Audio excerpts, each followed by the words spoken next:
Good morning, student. We will continue the lesson from this slide. You know already, this is the 5th chapter. Now we're going to see the functions of money. The subheading is functions of money. The functions of money is classified into, that is, primary function, secondary function, and a contingent functions, other functions. What? The functions of money is further classified into 4. They are, first one is primary function, secondary function, and contingent function and other functions. Now we're going to see one by one. This is the picture which will help you to understand the primary functions. What are the functions coming under the primary functions? Okay, the picture is available in your book also. Okay, primary function. What is primary functions? First one is money as the medium of exchange. Money is considered as the medium of exchange. This is considered as the basic function of money. Of course, நீங்க பணம் பாத்தீங்கன்னு சொன்னா பொருட்களை வாங்குவதற்கும் பணிகளை வாங்குவதற்கும் நாம் பயன்படுத்துகின்றோம். அது இதான் பிரதானமானது. பணத்தோடைய முதல் வேலை பார்த்தீங்கன்னு சொன்னா அது ஒரு பொருளை எக்ஸ்சேஞ்ச் பண்றதுக்காக தான் அப்படின்றத நாம் சொல்றோம். அதனால தான் அந்த வேலையை என்ன சொல்றோம், நம்ம primary functions or basic functions of மணின்னு சொல்றோம். இதை மீடியம் ஆஃப் எக்ஸ்சேஞ்ச். ஸோ இதை 1 மார்க்ல கேட்டான்னு கேட்கலாம். The dash functions is considered as the basic functions of money. அப்படி கேட்டானா medium of exchange அப்படின்னு நீங்க ஆன்சர் பண்ணலாம். Money has the quality of generally, that is general acceptability. அப்படின்னாங்க A to Z யாருமே பணம், அதாவது ஒரு பொருளுக்கான பணத்தை யார் கொடுத்தாலும் வாங்கிதான். ஏன்னா monetary unit, that is recognised by central government and central bank இல்லைங்களா. அதனால பார்த்தீங்கன்னா இந்த பணத்தை பார்த்தீங்கன்னா அதோட குவாலிட்டி அப்படின்றது பார்த்தீங்கன்னா depends upon the what the value of the money is promised and signed by the governor, reserve bank governor இல்லைங்களா. ஸோ அந்த மாதிரி இந்த money has the quality of, பணத்துக்கு அந்த அளவுக்கு ஒரு மதிப்பு இருக்கு. தட் இஸ் எப்படி ஜெனரலி அக்செப்டபிலிட்டி, பொதுவாக எல்லாத்துக்கும் நம்ம பணத்தை நம்ம பயன்படுத்திக்கலாம். And all exchanges take place in terms of money. நீ நடக்கிற எத்தனை விஷயங்கள் என்ன பண்றீங்க பணத்துக்கு தான் நம்ம பண்றோம். அது டைரக்டா பணமாக பயன்படுத்துறோம், இல்ல monetary tool, other type of monetary டூலாகவும் நம்ம பயன்படுத்துறீங்க. பட் பணம் அப்படின்றத டைரக்டா நம்ம நீங்க எல்லா வகையான எக்ஸ்சேஞ்சுக்கு பயன்படுத்துறோம். On account of the use of money, the transaction has now come to be divided into 2 parts. அதை பணத்தோடைய என்ன பண்றப்போ இந்த டிரான்சாக்ஷன் பொறுத்து என்ன பண்றோம், 2 பண்றோம். First, money is the obtained through sale of goods or services. This is known as sale இல்ல. அப்பதான் பணத்தை நம்ம என்ன பண்றோம், பொருட்களை விற்பதனாலையும் இல்ல ஒரு வேலை செய்வதனாலையும் நம்ம என்ன பண்றோம், பணத்தை நம்ம இன்னைக்கு சேமிக்கிறோம், சம்பாதிக்கிறோம்னு சொல்றாங்க வச்சுங்களேன் இல்ல. அதை நம்ம இந்த ஸ்லைட்ல சொல்றாங்க. ஓகேவா, என்ன சொல்றாங்க? அது first, money is obtained through sale of goods or what and services. This is known as sale. அது விற்பனை செய்வது மூலமாக இல்ல. Next, later money is obtained to buy goods and services. என்ன பண்றோம், money is obtained by what? By goods and services. This is known as purchases. அது பணத்தை sale பண்ணும்போதும் நம்ம வாங்குறோம், அதே நேரத்தில் ஒரு பொருளை விற்பதனால மூலமாகவும் நம்ம பணத்தை நம்ம வாங்குறோம் அப்படின்னு சொல்லிட்டு, வாங்குவதனாலையும் வாங்குறோம், விற்கிறதுனாலையும் வாங்குறோம்னு சொல்லி நம்ம சொல்றோம். அதனால thus in the modern exchange system, money act as the intermediary in sale on purchase சொல்றோம். அது என்ன சொல்றாங்க, அது நவீன காலத்துல in modern exchange system money act as the intermediary, ஒரு இடையீட்டு கருவியாக. எதற்கு? பொருட்களை விற்பதற்காகவும் பொருட்களை வாங்குவதற்காகவும், சேல் அண்ட் பர்ச்சேஸ். இதான் பார்த்தீங்கன்னா பிரைமரி ஃபங்க்ஷன்ஸ் நம்ம டிஸ்கஸ் பண்றோம். ஓகேங்களா. நெக்ஸ்ட் பாருங்க, மீடியம் ஆஃப் எக்ஸ்சேஞ்ச் முடிஞ்சிருச்சுங்களா. அடுத்து மெஷர் ஆஃப் வேல்யூ. நம்ம ஆல்ரெடி ஃபங்க்ஷன்ஸ் ஆஃப் மணியில பார்க்கறோம், அந்த இன்ட்ரடக்ஷன்ல பார்த்தோம் நம்ம அது. ஓகேங்களா. இப்போ நெக்ஸ்ட் நம்ம என்ன பண்ண போறோம், measure of money as the measure of value. பணம் என்பது மதிப்பிடுவதற்கு, ஒரு பொருளுடைய மதிப்பை மதிப்பிடுவதற்கு நாம் என்ன பண்றோம், பணத்தை நாம் பயன்படுத்த போறோம். ஓகேங்களா. பாருங்க, the price of all goods and services are expressed in terms of money. Price என்பது விலை, அது ஒரு டேர்ம் இல்லையா? இப்போ அந்த ஒரு நீங்க வச்சுக்கிற அந்த ஒரு ஃபோன், இப்போ ஸ்மார்ட் ஃபோன் யூஸ் பண்றீங்க, அந்த ஃபோனுடைய மதிப்புன்னு சொன்னா என்ன சொல்லுங்க நீங்க? வேல்யூ ஆஃப் த ஃபோன் கேட்டா சொல்லுங்க 1000 rupees. ஆக்சுவலா அந்த வேல்யூன்றதுக்கு இன்னும் உள்ளார்ந்த விஷயங்கள் நிறைய எக்கனாமிக்ஸ் கூட பேசலாம். இப்போ வந்து accountability and real value, nominal வேல்யூன்னு சொல்லலாம். ரியல் வேல்யூன்னு சொன்னா அதோட பயன்பாடை பொறுத்து அந்த பொருளோட மதிப்பு கூடும் இல்ல, that is real value.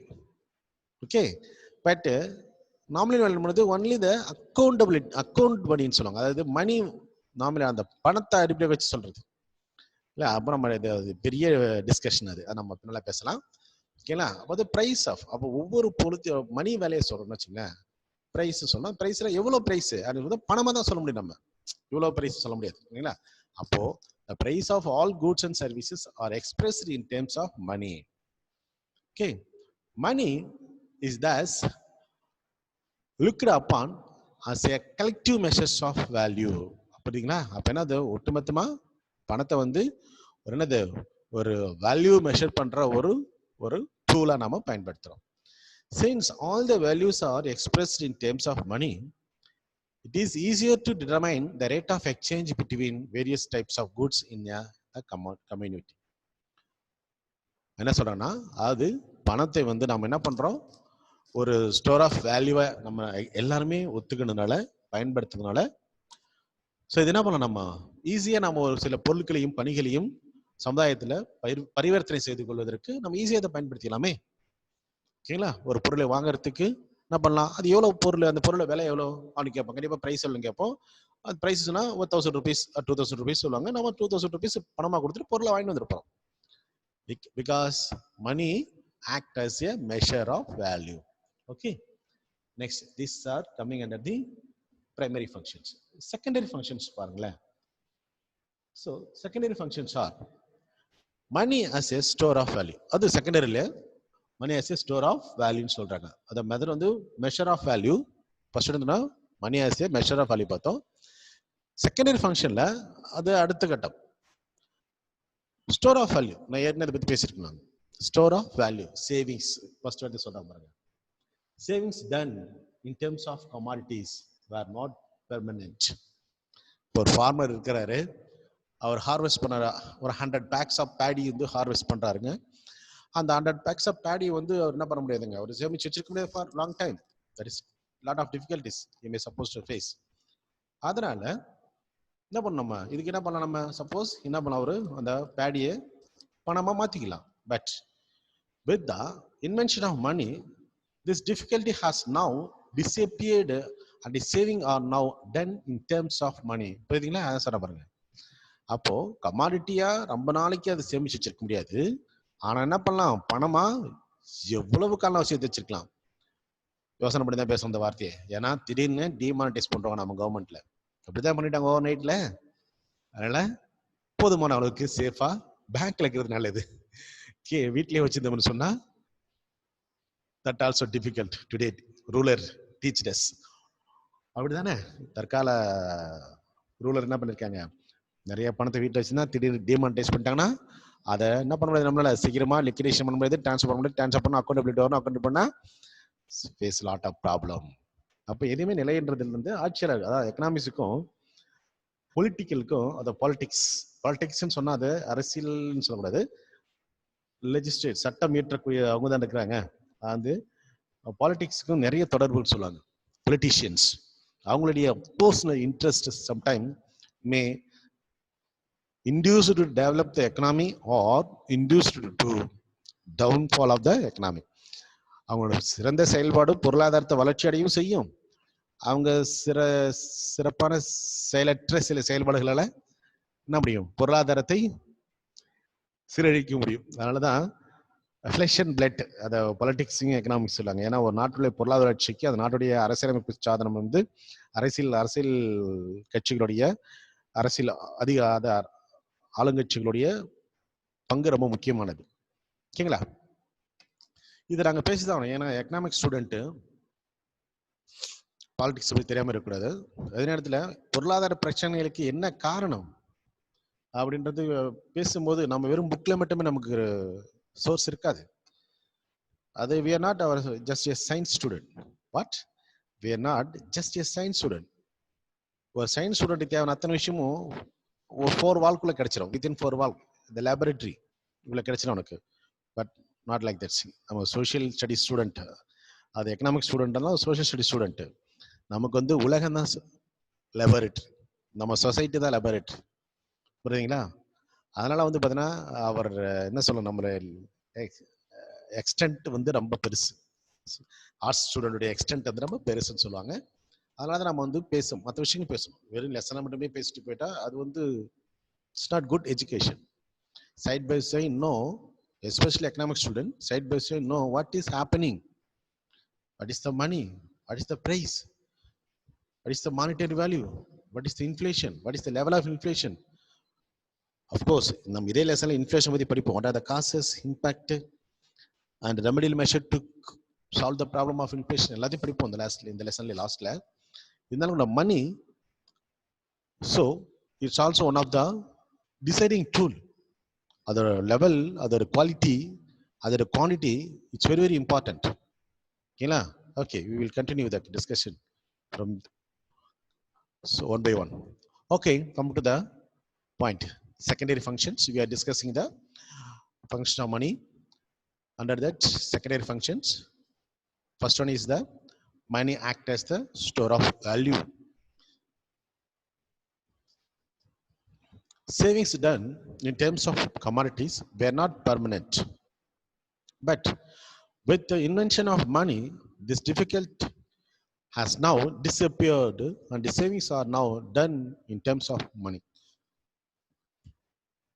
Money also serve as an excellent store of wealth, as it can be easily converted into other marketable assets such as land, machinery, plant, etc. புரியுதுங்களா? லாஸ்ட் லைன், பணத்தை என்ன பண்ண as soon as எவ்வளோ வேகமாக நம்ம வந்து கீழே சொல்ற அந்த பொருட்களை மாற்றிக்கலாம். பட் ஒரு பொருளை, ஒரு கமாடிட்டியை இன்னொரு கமாடிட்டியை அவ்வளோ சீக்கிரம் மாற்ற முடியாது.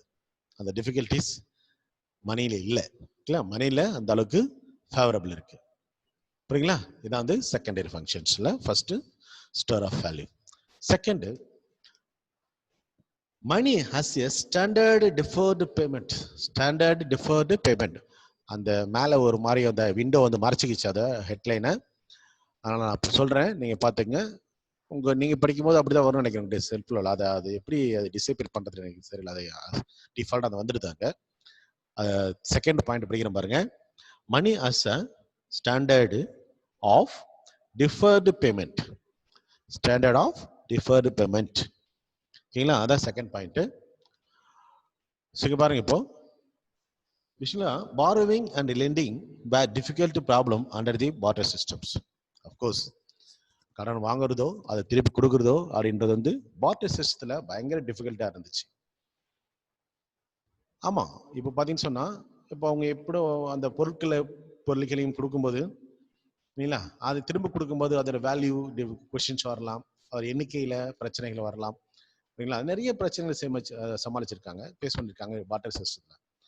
பட் இந்த கேஸ் ஆஃப் மணி, பணம் இன்வென்ஷன் பண்ணதுக்கு அப்புறம் இந்த டிஃபர்டு பேமெண்ட் சொல்லக்கூடிய அந்த கடன் வாங்கி கடன் கொடுக்குற விஷயங்கள்லாம் ரொம்ப ஈஸியா போயிடுது.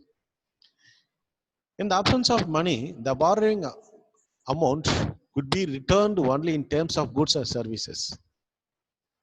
Of course, அது பணம் நாட்கள்ல பணமா வாங்கினாங்களா, பொருளை தான் வாங்கியிருப்பாங்க இல்லையா? பணம் இல்லாத நாட்கள்ல பணம் கொடுத்தாங்க எப்படி சொல்றது? அப்ப பணம் இல்லாத நாட்கள்ல யாரா கடன் வாங்கி இருந்தாங்கன்னா அந்த கடனை திரும்ப பொருளை தான் கொடுக்கணும். ஏன்னா பொருளை தான் வாங்கியிருப்பாங்க இல்லையா? அதுல கொஞ்சம் பிரச்சனை. But the modern money economy has greatly facilitated the borrowing and lending process. But என்ன பண்றாங்க, ஸோ அந்த பிரச்சனை இப்போ இல்லை பணம் வந்ததுக்கு அப்புறம். ஏன்னா நம்ம என்ன பண்றோம், ஜென்ரலி அக்செப்டட் டூல் ஒன், அது மணி ஸ்டோர் ஆஃப் வேல்யூ இருக்கு, மெஷர் ஆஃப் வேல்யூ இருக்கு, எல்லா கேரக்டரும் இருக்கிறதுனால நம்ம பணம் வந்ததுக்கு அப்புறம் இந்த borrowing and lending process வந்து ரொம்ப ஈஸியா இருந்துச்சு. In other words, money now act as the standard of deferred payments. என்ன சொல்றாங்க, அத மணி வந்து என்ன சொல்றாங்க, ஸ்டாண்டர்ட் ஆஃப் டிஃபர்டு பேமெண்ட் அப்படின்னு சொல்றாங்க. ஓகேங்களா? So these are the other character of the money. Next, money as the means of transforming purchasing power. Money as a means of transferring purchasing power. சொல்றாங்க. The field of exchange went on extending with the growing economic development. Of course, exchanging அந்த ஃபீல்டில் என்ன பண்ணுறாங்க, பொருளாதார வளர்ச்சி ஏற்பட அதில் நிறைய மாற்றங்கள் ஏற்படுது இல்லைங்களா. அப்படி மாற்றங்கள் ஏற்படும் போது ஸோ அதில் நம்ம என்ன பண்ணோம், இப்போ அந்த அளவுக்கு நம்ம so we ready to face the or make suitable to the development இல்லையா. நம்ம டெவலப்மெண்ட் வந்து நம்ம மாற்றிக்கணும். ஃபார் எக்ஸாம்பிள் இப்போ பிகாஸ் ஆஃப் தி COVID-19 நான் பிபிடி ரெடி பண்ணி அதில் வாய்ஸ் கொடுத்து உங்களுக்கு அனுப்பிச்சிட்டு இருக்கேன். If suppose failure of the technology ஏதோ failure ஆகுது, what will happen?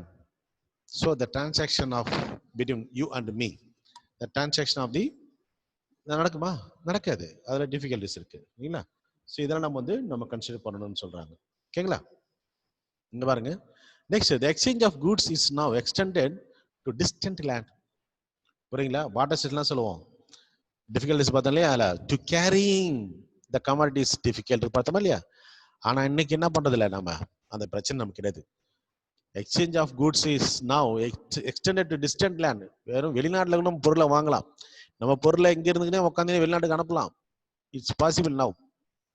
Money doing everything or money solve all the obstacles and problems in front of the business and trade and commerce. புரியுதுங்களா. So அதான் பணத்தோடைய ஒரு extended, அது என்ன சொல்லுவாங்க, மிகவும் ஒரு சக்தி வாய்ந்த ஒரு வேலையா நம்ம பார்க்குறோம். நம்ம it is therefore felt necessary to transfer purchasing power from one place to another. ஒரு இடத்துல இருந்து இன்னொரு இடத்துக்கு என்ன பண்ணலாம், நம்ம மனிதனோட வாங்கும் சக்தியை நம்ம இன்னும் பெருகலாம். நான் எக்ஸ்போர்ட் பண்றேன், ஐ வாண்ட் டு எக்ஸ்போர்ட்னா நான் வெளிநாட்டுல இருந்து I want to buy some goods, I may use என்ன பண்ணலாம், நிறைய பார்த்தோம் இல்லையாமா, டிஃப்ரெண்ட் மோட்ஸ் ஆஃப் மணி இருக்கு, எனக்கு இ பேமெண்ட் இருக்கு, டிரான்சாக்ஷன் சிஸ்டம்ஸ் நிறைய விஷயம் டெவலப் ஆயிருக்கு. அதை வச்சு என்ன பண்ணலாம், I can able to easily purchase and sell my goods over distant land. Okay, so this is the transferring purchasing powers. Next is the contingent functions. மற்ற விஷயங்கள் என்ன சொல்றாங்கன்னா, to study the functions of money on regular activities. அன்றாட செயல்பாடுகள்ல அதை பாருங்களேன். Basis of credit system ஒரு எடுத்துக்கோங்க. பணம் என்ன பண்றோம், கிரெடிட் சிஸ்டத்துல மிக முக்கியமான ஒரு விஷயமா இருக்கு. Main is the what basis of the credit system. Business transaction are either in cash or credit. ஆமா, இன்னைக்கு பிசினஸ் பண்றவங்க எல்லாமே என்ன பண்றது இல்லை, இன்னைக்கு பணம் வச்சுனே பண்றது இல்லை. they need some credit and some loan support இல்லைங்களா. ஸோ அந்த மாதிரி money is the base of the credit சிஸ்டமாக இருக்கிறதுனால okay. Next business transaction or either in cash or credit. For example,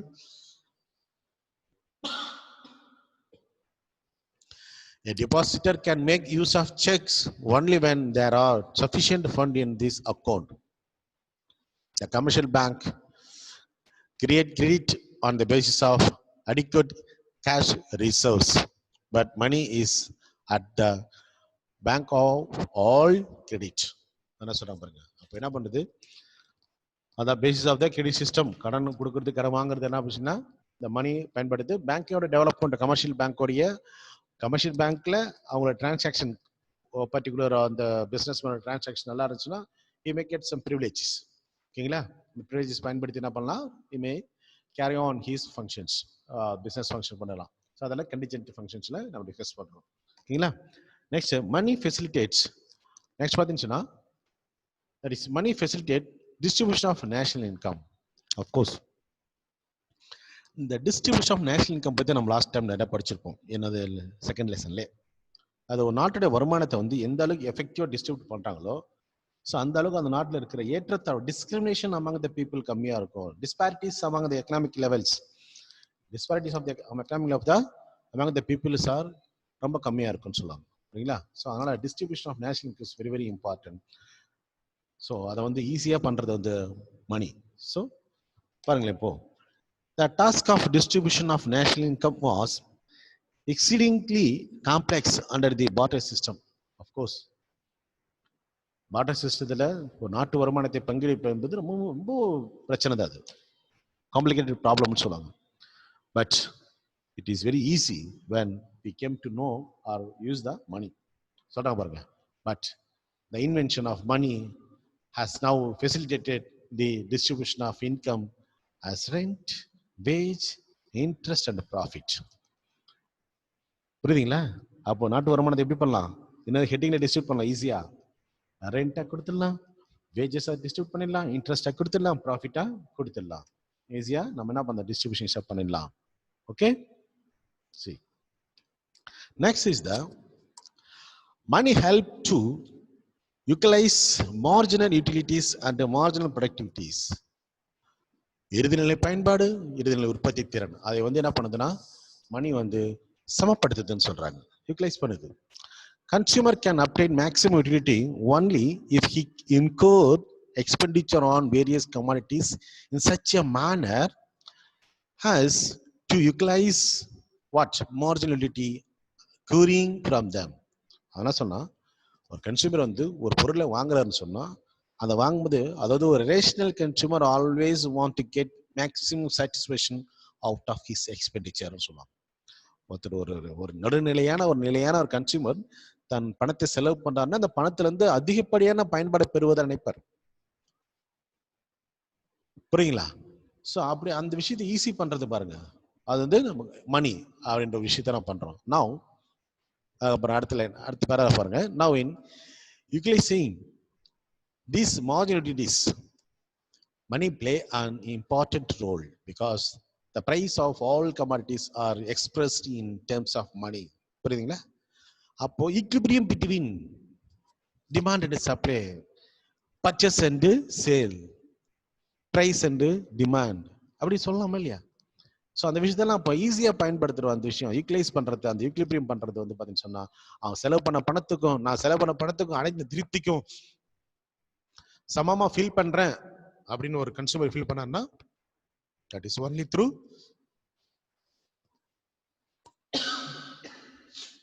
the price of the commodity தான். சரிங்களா? That's why we said money also help to utilize marginal productivities of various factors of productions. Sorry, அதே மாதிரி என்ன பண்றோம், ஒரு labour work பண்றாருன்னு சொன்னா அந்த லேபர் எந்த அளவுக்கு ஒர்க் பண்றாரு, ஒரு ப்ரொடக்டிவிட்டி, அவர் உற்பத்தி திறன் எப்படி இருக்கு அப்படி அதை கரெக்டா மெஷர் பண்ணி அவருக்கு போதுமையான கூலி கொடுக்கணும், வேஜஸ் கொடுக்கறதுக்கு நம்ம என்ன பண்றோம், அந்த டூல் மணியை நம்ம பயன்படுத்துறோம். ஓகேங்களா? So that's why we set money also help to utilise marginal productivity, அதாவது ஒரு உழைப்பாளியுடைய இறுதிநிலை உற்பத்தி திறனுக்கு ஏற்றால் போல ஊதியம் தருவது. ஓகேங்களா? நெக்ஸ்ட் பாருங்க. Money increases productivity of capital. Of course ஒரு கேபிட்டல் அப்படின்னு சொன்னா அதுவும் பணம் தான், கேபிட்டல்னாலும் பணம் தான். அது என்ன சொன்னா இங்க வந்து மூலதனம் முதலீடு செய்யும்போது ஒரு இன்வெஸ்ட்மெண்ட் பண்றோம்னு வச்சுங்களேன், அதோடைய ப்ரொடக்டிவிட்டி உற்பத்தி திறனை ஆக்கிற விஷயத்துக்கும் பணம் ஹெல்ப்ஃபுல்லா இருக்கு. பாருங்களேன், அதாவது money is the most liquid form of capitals. பணம் என்பது என்னது? லிக்விட் ஃபார்ம் ஆஃப், அது என்ன sir liquid form of capital சொன்னா, அதாவது நமக்கு இப்போ டீ சாப்பிடணும், எங்கிட்ட நிறைய பணம் இருக்கு, பேங்க்ல இருக்கு, கிரெடிட் கார்டில் இருக்கு, டெபிட் கார்டில் இருக்கு, ஆனால் 10 ரூபா கூட பாக்கெட்ல இல்லை, ஆனால் உடனே டீ சாப்பிடணும். ஒரு டீ கடையில் போயிட்டு, சாதாரண ஒரு டீ கடையில், ஒரு கிராமத்தில் டீ கொடுங்க ஐயா, பணம் நீங்கள் இந்த மெஷின் வச்சிருக்கீங்களா, you may accept the PhonePe or any அப்படின்னு கேட்டான்னா சொல்லுவோம், அவருக்கு தெரியாது. கிராமத்தில் மேபி அவர் அந்த ஃபெசிலிட்டி அங்கே இல்லாமல் போகலாம். அப்போ whatever the money you have, இல்லை செக் கொடுக்குறேன் ஐயான்னு சொன்னா கூட யூ மே நாட் அக்செப்ட். அது சொன்னா the speed of purchasing power, உடனே ஒரு பொருள் இன்னொரு பொருளை மாறுறது விஷயம் இருந்தது. பணமா இருந்தா மட்டும்தான் முடியும், வேற எந்த முகாந்திரமாத்திலையும் பணம் மாறின முடியாது. அது டெபிட் கார்டா இருக்கட்டும், கேஷ் கார்டு, அது கிரெடிட் கார்டா இருக்கட்டும், whatever it is, maybe அதை செக்லி பார்க்கணும் கொடுங்க. நோ, த லிக்விடிட்டி, நீர்மத்தன்மைன்னு சொல்லுவாங்க. அது ஃபாஸ்ட்டாக இன்னொரு பொருளாக கன்வெர்ட் ஆகுது. ஸோ அது என்ன படித்தோம், லாஸ்ட் ஸ்லைடில் படிச்சிருக்கோம். பணம் வந்து என்ன பண்ணும், எவ்வளோ சீக்கிரமாக பொருளாவோ இல்லை வேற எந்த பணியாகவோ மாறிடும் சொல்லுவாங்க இல்லையா. அந்த மாதிரி அந்த ப்ரொடக்டிவிட்டிஸை இன்க்ரீஸ் பண்ணுறதுல இந்த லிக்விட் அசெட் கேபிட்டல் மட்டும்தான் உண்டு. In other words, capital in the form of money can be put to any use. அப்ப என்ன பண்ணலாம், பணத்தை வந்து பணமாக வச்சிருக்கும்போது நம்ம என்ன பண்ணலாம், ஸோ நம்ம பிஸ்னஸ் ஏ பயன்படுத்தலாமா இல்லை பிஸ்னஸ் பி பயன்படுத்தலாமா, லைக்வைஸ் அப்படின்னு நம்ம எதில் பயன்படுத்தலாம்னு சொல்லி ஈஸியாக நம்ம எடுத்து பயன்படுத்திக்க பணமாக இருந்தால் மட்டும்தான் முடியும். It is an account of this liquidity of money that capital can be transferred from the less productive to the more productive use. புரியுதுங்களா? அப்போ என்ன சொல்றாங்க, அப்போ அந்த கேபிட்டல் மணிக்கு லிக்விடிட்டி அண்ட் ஸ்பீடு இருக்கிறதுனால என்ன பண்ணலாம், நம்ம அந்த பணத்தை வந்து எந்த தொழில முதலீடு செய்யலாம், குறைந்த லாபத்தில் இருக்கிற பணத்தை எடுத்து, முதலீடு இருக்கிற பணத்தை எடுத்து அதிக லாபம் தரக்கூடிய பிசினஸ் முதலீடு செய்யலாம் அப்படின்ற விஷயத்த நம்ம செல் பண்றதுக்கு பயன்படுத்து. ஓகேங்களா? நெக்ஸ்ட் பாருங்க.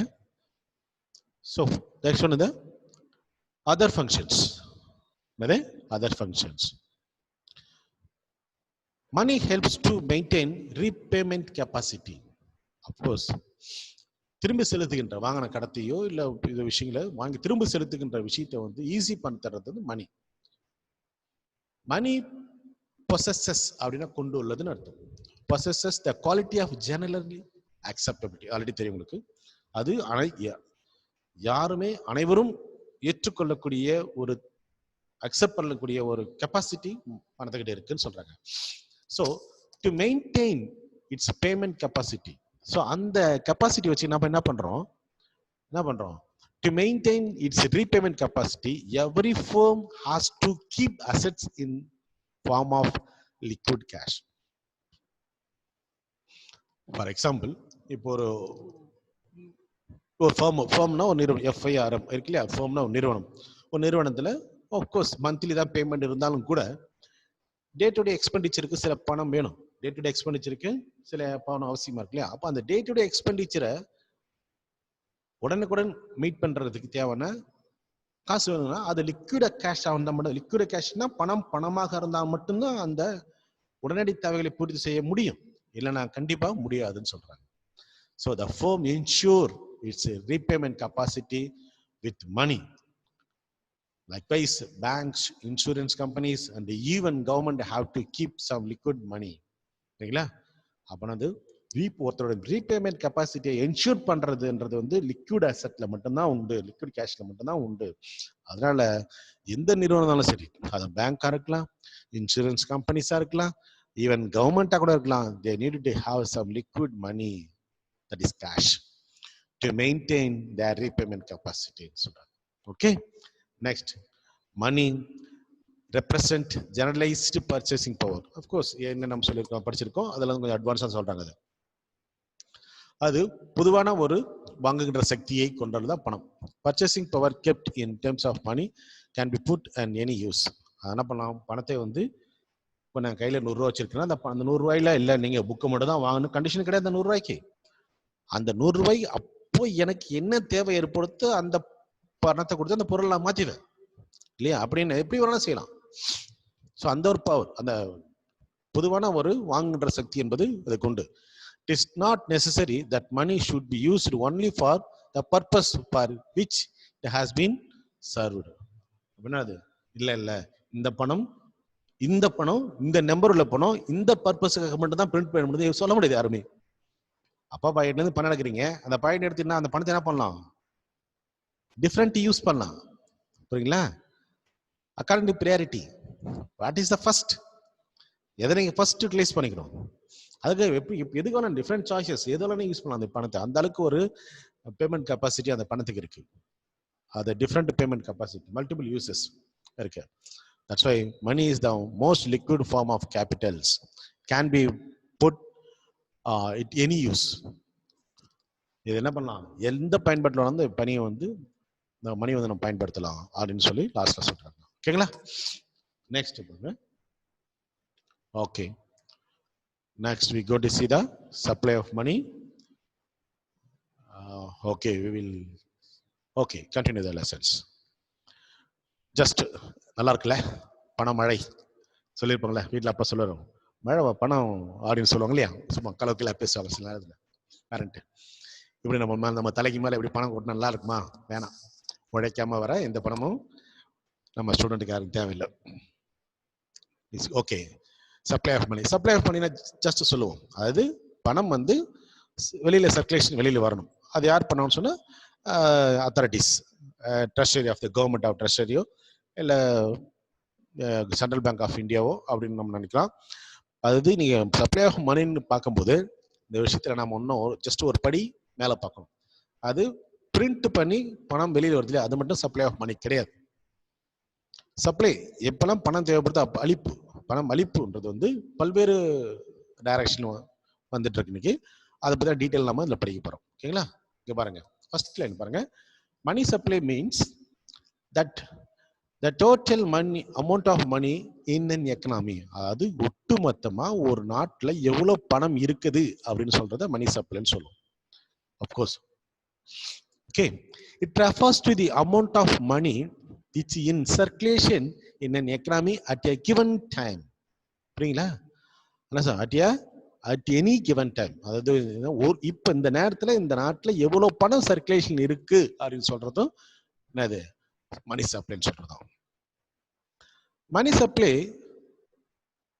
play a crucial role in the determinant of price level and interest rate. டைரக்டா அவங்க லெசன் கொண்டாங்க பாருங்க. ஒரு நாட்டில் இருக்கின்ற விலை, ஒரு பொருட்களுடைய விலை என்பது பணத்தின் குவான்டிட்டி பொறுத்து, குவாலிட்டி பத்தி பேசல. The quality of the money is also determined based on the quantity of the money. இப்போ பணம் வந்து ஒரு எக்ஸாம்பிள் சொல்லலாம். இப்போ நீங்கள் உங்கள் பேரண்ட் கூட ஒரு ஃபெஸ்டிவல் மேபி ஒரு மால்குள்ளே போகிறீங்க, அப்போ ஒரு கால்குலேட் பண்ணி பணம் எடுத்து வந்துருப்பாருன்னு வச்சுங்களேன். அவருக்கு தான் தெரியும் எவ்வளோ பணம் வச்சிருக்கிறாரு, கேஷாவோ கிரெடிட்டா கார்ட்லையோ வச்சிருக்காருன்னு தெரியும் உங்களுக்கு. அட் த பிகினிங் என்ன சொல்லுவாரு, ஓகே நீங்கள் அப்படியே லைக் நீங்கள் நினச்சது வாங்கலாம், இருந்தாலும் ஒரு அவருக்குள்ளே ஒரு கால்குலேஷன் ஓடிட்டே இருக்கும். ஓகே பிள்ளைங்க வாங்கிட்டு இருக்காங்க, இவ்வளோ பணம் இருக்கு நம்ம கிட்ட, இவ்வளோ பணம் செலவு பண்ணாங்க சொல்லிட்டு. பட் எண்ட் ஆஃப் த டைம்ல என்ன பண்ணாரு, சம் காஷன் கொடுத்தாரு, டேக் கேர், பார்த்து செலவு பண்ணுங்க அப்படின்னு சொல்லுவார். அப்படி என்னன்னு சொன்னா தட் வில் மேபி அவருடைய கெப்பாசிட்டிக்கு மேல அந்த பர்ச்சேஸ் போயிடக்கூடாதுன்றது ஒரு கேர்ஃபுல்லா இருப்பாரு இல்லைங்களா. அதனால அந்த இடத்துல பார்த்தீங்கன்னு சொன்னா இங்க பாருங்களேன், அந்த amount of money that will determine the price லெவல்னு சொன்னா பாருங்களேன். அது அப்பா கையில பணம் அதிகமா இருந்துச்சுன்னா நீங்க கவலைப்பட மாட்டாரு, நீ எவ்வளவு வாங்கிக்கன்னு சொல்லுவாரு. அப்பா கையில பணம் கம்மியா இருந்துச்சுன்னா என்ன பண்ணுவாரு, பார்த்து செலவு பண்ணுங்க, எது ரொம்ப அத்தியாவசியமோ அதுக்கு செலவு பண்ணுங்க, give more priority to the most important அப்படின்னு சொல்லுவாருங்க இல்லையா. அப்படின்னா கம்மியா இருக்கும்போது அது வேல்யூ ரொம்ப பொத்தி பார்ப்பாரு. அதிகமா வச்சுங்க you never worried, okay you may go, what you want you buy, what you want you buy. அம்மா ஒரே குஷி தான், ஐயோ ஹஸ்பண்ட் இப்படி சொல்லிட்டாங்க, நீங்க ஒரு 5 சாரி எடுத்துட்டு வந்து அம்மா முடிவு பண்ணிவிடாங்க. பையன் என்ன பண்ணுவான், அப்பாட்ட வந்துருச்சு பார்த்து செலவு பண்ணுவோம். பொண்ணுங்க என்ன பண்ணுவாங்க, பிடிச்சிட்டு வந்து ஒரு 5 சுடிதார் எனக்கு அப்பா சொல்லியாச்சுன்னு சொல்லுவாங்க. பட் அதுவே அப்பா கையில காசு கம்மியா இருந்துச்சுன்னா அந்த வேல்யூ அவருக்கு தான் தெரியும். அதனால கொஞ்சம் பார்த்து செய்யுமான்னு சொல்லுவாருங்களா. So come to the point. அது என்ன சொல்லணும்னா சப்ளை ஆஃப் பர்டிகுலர் குட்ஸ். எப்பயுமே வீட்டில் ஒரு பொருளுடைய இருப்பு என்பது அதிகமாக இருந்துச்சுன்னா அதுல இருந்து கிடைக்கிற பயன்பாடு கம்மியா இருக்கும். ஜனமா எல்லாரோடையும் டிவி இருக்கும், கண்டிப்பா டிவி இருக்கு இல்லையா. ஒரு டிவி இருந்துச்சு எல்லாம் பார்த்துட்டு இருக்காங்க, 2 டிவி இருக்குது, மேபி 2 ரூம் வந்தா பார்க்கலாம். 3வது டிவி அஃப்கோர்ஸ் யூஸ் பண்ணலாம், ரெகுலராவா எப்படி யூஸ் பண்ணுவீங்க, அதை அக்கேஷனலாவா. சரி எங்க வச்சிருப்பீங்க சார், பர்சனலா ரூம் வச்சுக்கோ sir. What purpose you want to keep in separately, that where is some questions. அப்ப என்ன தேவையில்லைன்னு தோணும். ஒரு வீட்டுக்கு ஒரு டிவின்றதே போதுமானது தான். 2 டிவின்றது வந்து depends upon the family size and also houses. புரியுதுங்களா? For a rational human being, ஒரு நடுநிலையான ஒரு மனிதனுக்கு, நியாயமான ஒரு மனிதன் வீட்டுக்கு ஒரு டிவி என்பது அவசியமா அத்தியாவசியமானது. அதுக்கு மேல போச்சுன்னா அது அப்படி இருக்கும் ஒரு மூலையா. அன்பார்ச்சுனேட்லி அதை வாங்கிட்டான்னு சொன்னா அது மூலையா அப்படி இருக்கும். பட் அது இருக்கிறது என்ன பிரயோஜனம், அது அந்த பிரயோஜனம் சொல்ல அது யூட்டிலிட்டி. இல்லைங்களா? அதே டீட்டெயில்ஸ். அப்போ வந்து அதே அழிப்பு அதிகமாகிடுச்சுன்னா அதனுடைய மதிப்பு குறைஞ்சிரும். இப்போ எனக்கு பிரியாணி பிடிக்கும்னு சொல்லிட்டீங்களா வீட்டில் சண்டே இன்னைக்கு ஜம்முன்னு எல்லாம் பிரியாணி செஞ்சுட்டு இருப்பாங்க. அப்கோர்ஸ் நான் அந்த வீடியோ சண்டேல தான் ரெக்கார்ட் பண்ணிட்டு இருக்கேன். அதை தான் சண்டே சொல்லிட்டேன். இப்போ நீங்க எப்போ பார்க்கலாம் அந்த வீடியோ. சண்டே வந்துச்சு, அம்மா எனக்கு பிரியாணி ரொம்ப பிடிக்கும், அம்மா காலையில் பிரியாணி கொடுக்குறாங்க, மதியானம் பிடிக்கிறாங்க, நைட்டில் அம்மா அப்படி நம்ம சொல்லுமா இல்லையா?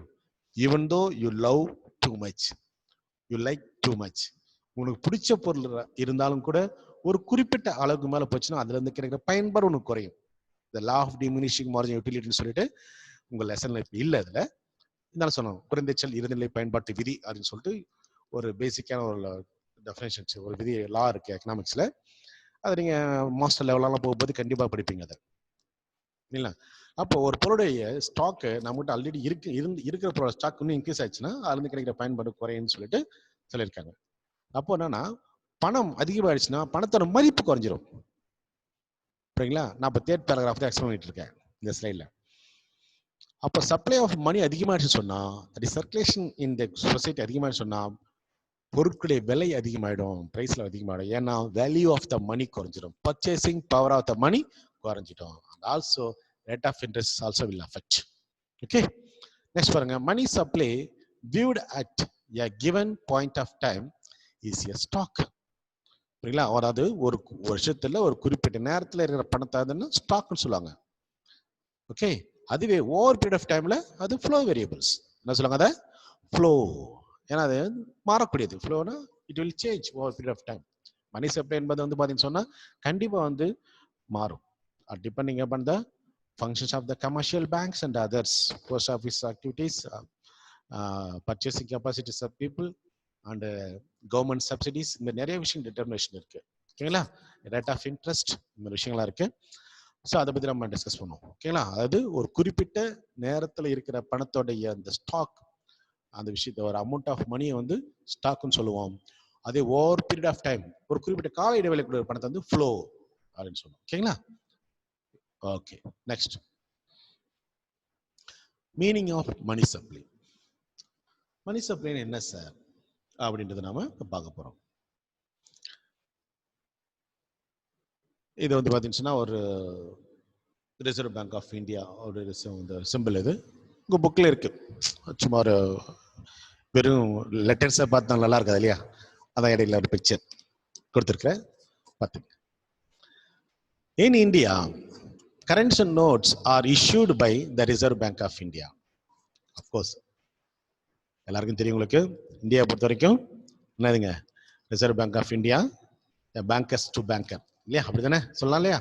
வங்கிகளுக்கெல்லாம் வங்கி அப்படி சொல்லாங்க இல்லையா? அவங்க தான் என்ன பண்ணாங்க, ரெஸ்பான்சிபிள். அவங்க நாட்டில் மணி சர்க்குலேஷன்ஸ், அப்புறம் அவங்க மெயின்டைனிங் இந்த மணி சர்க்குலேஷன், இந்த சொசைட்டி எல்லாத்தையும் அவங்க தான் பார்க்கறது. Coins are issued by the Ministry of Finance, Government of India. சரிங்களா? அதை காயின் அது சொல்றது. அவங்க அப்கோர்ஸ் அவங்க பார்லிமெண்ட்ல டிஸ்கஸ் பண்ணி எவ்வளோ காயின்ஸ் பேஸ்ட் ஆன் நெசசிட்டிஸ் படி அவங்க என்ன பண்ணுவாங்க, இது பண்றாங்க. பிசைட்ஸ் இது மட்டும் அல்லாது அது மணி சப்ளைனா ரிசர்வ் பேங்க் ஆஃப் இந்தியாவும் கவர்மெண்ட் ஆஃப் இந்தியாவும் மட்டும் கொடுக்கறது இல்லை. மேபி தேவர் புதுசா உற்பத்தி பண்ணி அனுப்பலாம். பட் இருந்தாலும் கூட மணி சப்ளைன்னு விஷயம் போது சர்க்குலேஷன் வரது நம்ம பார்க்கணும். The balance is savings or current account deposits held by the public in commercial bank is also considered money supply. அதாவது புரியுதா சொல்லுதுன்னா, மணி சப்ளைனா ரிசர்வ் பேங்க் ஆஃப் இந்தியா கொடுக்கறது மட்டும் இல்ல, கவர்மெண்ட் ஆஃப் இந்தியா கொடுக்கறது மட்டும் இல்ல, இது தவிர்த்து அது சேவிங்ஸ் எவ்வளவு இருக்கு, ஆர் கரண்ட் அக்கௌண்ட் டெபாசிட் எவ்வளவு இருக்கு, அது மட்டும் இல்லாம held by the public in commercial bank.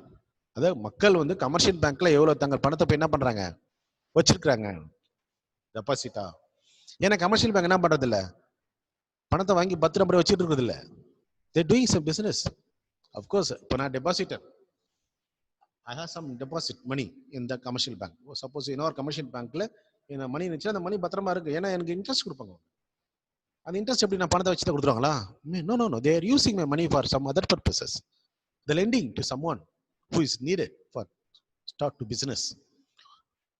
புரியுங்களா? அந்த உற்பத்தி பண்ணவங்களுக்கு, பிசினஸ் மேனுக்கு அவங்க என்ன பண்ணுவாங்க, கடன் கொடுப்பாங்க. கடன் கொடுக்கும்போது they will collect the profit.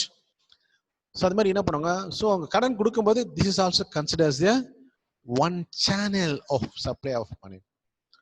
இது ஒரு சேனல், மணி சப்ளை, அதை சமுதாயத்துக்குள்ள பணம் வருவதற்கு இது ஒரு காரணம். Commercial functions of the commercial banks also. The currency notes are also called fiat money and legal tender. இதை அண்டர்லைன் பண்ணி வச்சுக்கணும். கரன்சி டெண்டர்னு சொல்லுவாங்க, ஃபியட் மணின்னு சொல்லுவாங்க, fiat money. Okay, so the currency notes are also called fiat money or legal tenders. Money supply is a stock variable. அதான் சொல்றாங்க, மணி சப்ளைனா ஒரு குறிப்பிட்ட நேரத்தில் எவ்வளோ இருக்குன்றது சொல்றதுதான் பணம். ஓகே, எடுத்துக்கலாமா, எடுத்து பண்ணிக்கலாமா? Money supply is a stock variables. அது RBI publish information or 4 alternative measures of money supply, namely இந்தியாவை பொறுத்த வரைக்கும் ரிசர்வ் பேங்க் ஆஃப் இந்தியா என்ன சொல்றாங்க, ஒரு 3 அது 4 மெத்தட்ஸ் மணி சப்ளை மெஷர்மெண்ட் சொல்றாங்க. It is M1, M2, M3 and M4. கண்டிப்பாக எல்லா எக்கனாமிக் ஸ்டூடெண்ட் தெரிஞ்சிருக்கணும். அது இந்தியாவை பொறுத்த வரைக்கும் மணி சப்ளை இப்படி தான், M1, M2, M3 அண்ட் M4னு சொல்லுவாங்க. ஒவ்வொன்றுக்கும் ஒரு கேரக்டர் இருக்கு. What is M1, what is M2, what is M3 and what is M4னு ஒவ்வொன்றுக்கும் ஒரு கேரக்டர் இருக்கு. We will discuss one by one. M1 stands for currencies, coins and demand deposits. Currency, coin and demand deposits. And M2 is equal to M1 plus அது மேல இருக்கிற அந்த currency, coins and deposit எல்லாம் சேர்த்து, demand deposit சேர்த்து plus saving deposit with post office savings bank இல்லையா, அதுல இருக்கிற பணம், மக்களுடைய பணம், மக்கள் டெபாசிட் வச்சிருப்பாங்க, அந்த சேர்த்துக்கணும். M3 பத்தி சொன்னா அது M2 plus time deposit of all commercial and corporate bank. Cooperate பேங்க்ல இருக்கிற டைம் டெபாசிட்டும் சேர்த்துக்கணும் நம்ம. M4 ஆடிட்டர் பத்தி சொன்னா தட் இஸ் பிராட் மணின்னு சொல்ல, சாரி M4 வராது, M3 தான் பிராட் மணி வரும். M3 plus total deposit with post office. M4ன்றது M3 பிளஸ் M3 என்னது எல்லாம் சேர்ந்து இருக்கும், அது கூட டோட்டல் டெபாசிட் வித் போஸ்ட் ஆஃபீஸ்ல இருக்கிற பணம் எல்லாம் சேர்ந்து தான் மணி சப்ளைன்னு சொல்லுவாங்க. இதுல நம்ம தெரிஞ்ச விஷயம், M1 and M2 are known as நேரோ மணின்னு சொல்லுவாங்க. ஆக்சுவலா பழைய சிலபஸ்ல M1 மட்டும் தான் சொல்லுவாங்க, M2 சொல்ல மாட்டாங்க. ஈவன் IAS எக்ஸாம் வேணாலும் கண்டிப்பா இதுல இருந்து ஒரு கொஸ்டின் வரும். ஏன்னா நான் ஒரு முறை பிரிலிமினரி IAS பிரிலிமினரி எக்ஸாம் எழுதும்போது இந்த கொஸ்டின் கேட்டுருங்க, M3 என்ன, M1 கேட்டாங்க. M1ன்றது கன்சிடர்ஸ் நேரோ மணி. உங்க புக்கை பத்தி M2 கொடுத்துருக்காங்க. பிராட் மணி அப்படின்னு சொல்றது வந்து M3 மட்டும் தான் பழைய சிலபஸ் சொல்லுவாங்க. இப்போ உங்க புக்ல M4ன்னு சொல்றாங்க. No problem, go for your book. Broad money வந்து ஒரு பெரிய மதிப்புடைய பணம் அப்படின்னு சொல்றது. ஓகேங்களா? நெக்ஸ்ட் பாருங்க. அப்கோர்ஸ் நிறைய பணம் இருக்கு. என்ன சார் இப்படி பணமா கட்டிருக்காரு பாருங்களா, அப்படிதானே? That is determinant of money supply. ஒரு நாட்டில் பணம் அளிப்புக்கு தீர்மானிக்கின்ற காரணிகள் என்ன? சப்ளை ஆஃப் மணி, பணத்தை சப்ளை பண்ற காரணிகள் என்ன, தீர்மானிக்கின்ற காரணிகள் என்ன? இந்த கொஸ்டினும் ஆக்சுவலா இந்த வருஷம் கேட்டிருந்தாங்க. அதாவது இப்ப நம்ம பசங்க பேப்பர் திருத்துட்டு இருக்கு இல்லையா, அதுல இந்த கொஸ்டினும் கேட்டிருக்கிறாங்க. பசங்க அழகாக எழுதியிருக்காங்க. First one, currency deposit ratio. It is the ratio of money held by the public in currency to that they hold in bank deposit. புரியுதா? CDR சொல்றது, மக்கள் தங்களுடைய பணத்தை ஒரு கமர்ஷியல் பேங்க்ல டெபாசிட் வச்சிருப்பாங்க, அதான் CDRன்றது. இதோடைய அளிப்பிற்கு reserve deposit ratio RDR. Reserve money consisting of two things. Reserve மணின்றது வந்து ரெண்டு விஷயம் பிரிக்கிறாங்க. ஒன்று வந்து world cash in bank and deposits of commercial bank with RBI. அது ஒரு சில பேங்க்குகளே சில பணம் வச்சிருப்பாங்க, ரிசர்வ் டெபாசிட் பேங்கே வச்சிருப்பாங்க. ஒரு பேங்க் இருக்கிற ஒரு குறிப்பிட்ட அமௌண்ட் ரிஸ்க் ஃபேக்டர் அமௌண்ட்னு சொல்லுவாங்க, அந்த பணத்தை வந்து பேங்க் ரிசர்வ் வச்சுட்டு இருப்பாங்க. இன்னொன்று பார்த்தீங்கன்னா ஒவ்வொரு கமர்ஷியல் பேங்க்கும் RBIல ஒரு டெபாசிட் பண்ணி வச்சிருப்பாங்க. ஸோ இது சும்மா ஃபினான்ஷியல் பர்பஸஸ்.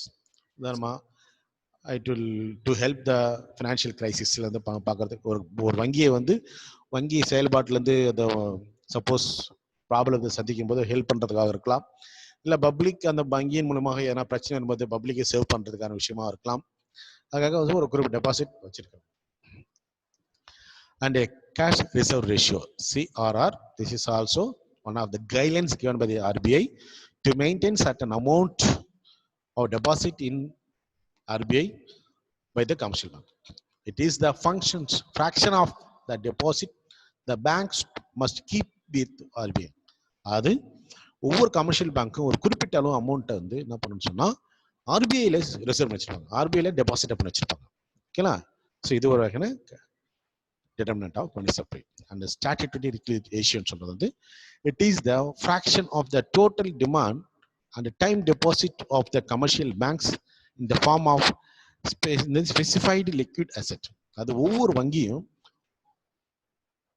அன்றாட அப்போ அவங்களோட செயல்படுத்த அந்த கண்டினியூஸ் பண்றதுக்கோசரம் ஒரு குறிப்பிட்ட லிக்விட் அசெட்டா பணமா வச்சுட்டு இருப்பாங்க. இதான் ஸ்டாட்யூட்டரி லிக்விடிட்டி ரேஷியோன்னு சொல்றது. ஓகேங்களா? So these are the determinant factors of the what? Money supply. Okay? The 4-point reading அழகா எழுதலாம் நீங்க. They will give the actually the 3 mark questions. ஓகேங்களா? Okay. With that, I will conclude this part of the lesson. We will continue the lesson from this next slide. Thank you. Go through the evaluation part of the question and answer. Carefully read out and answer for the respective question with respect.